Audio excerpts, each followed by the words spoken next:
All right, it's time for the co-main event breakdown for UFC Fight Night 139 in Denver, Colorado, which takes place on Saturday. And this is brought to you by the MMA Junkie radio team. All right, the odds are Mike Perry is the favorite at -205. Donald Cerrone comes back as the underdog at plus 180 to 185. Shop around always for the best odds. What goes down in the co-main event at UFC 139. Fight Night 139. Here is the thing. If Platinum Mike Perry can put some pressure on Donald Cerrone, but early, I think he's going to have a good night, but he has to get in there early. The longer the fight goes, the more confidence Donald Cerrone will get. He can make you pay, so Platinum Mike Perry, he needs to not be reckless in doing this, but I think he should have him here. Okay. I would say it's a race to the center, but you're right. That kind of pressure, Perry just seems to throw, with a reckless abandon. It does start to cost his energy meter a little bit. And I'd say as the further the fight goes, I like Cerrone. But if Perry does not apply that pressure and then just stands back and allows Cowboy to tee off, then he's not going to like some of those kicks that are coming his way.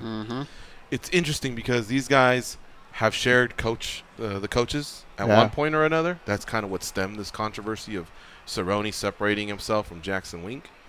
But I think those coaches, they won't reveal anything that can be underhanded or dirty or top secret. I think what they'll do is they'll always train the fighter on how to beat a certain fighter, but that's it. Who knows if it got personal or if it didn't. I think Winklejohn is the key guy here, you know.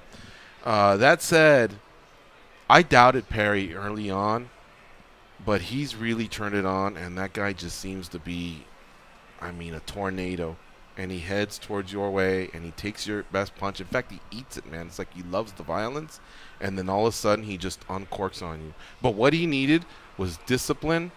He needed to have a better, cleaner techniques, and I think that's what he's getting with Jackson Wink. What scares me about Cerrone is he's getting older, and he's been in a lot of firefights. That's why I'm favoring, Mike Perry. How about you, Dan Tom?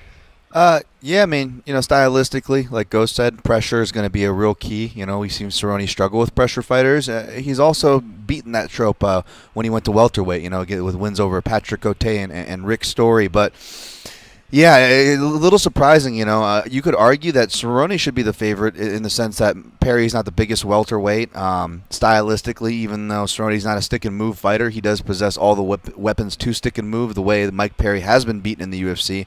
And grappling-wise, we even had Mike Perry on this very show admitting that, once Cerrone was able to get position on him, he was able to take his back and hold it there.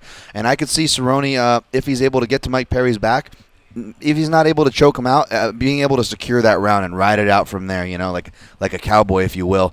But that's the thing. Mike Perry actually has really underrated wrestling and grappling, I feel, defensively and offensively. So I feel like both guys' wrestling isn't really going to be a factor so much as it is really just going to be a proverbial slugfest, if you will.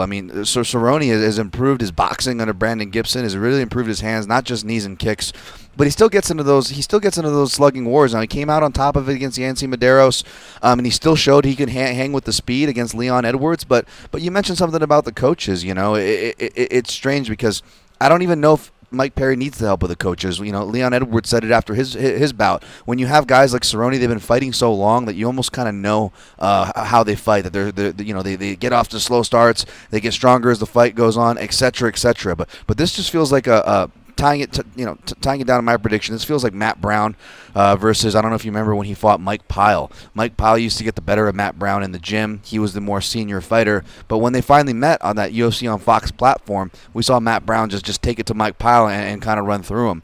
Although that wasn't what happened in the gym. I think that's what kind of happens here. I think Mike Perry is going to be the guy who has the last word of it on Fight Night.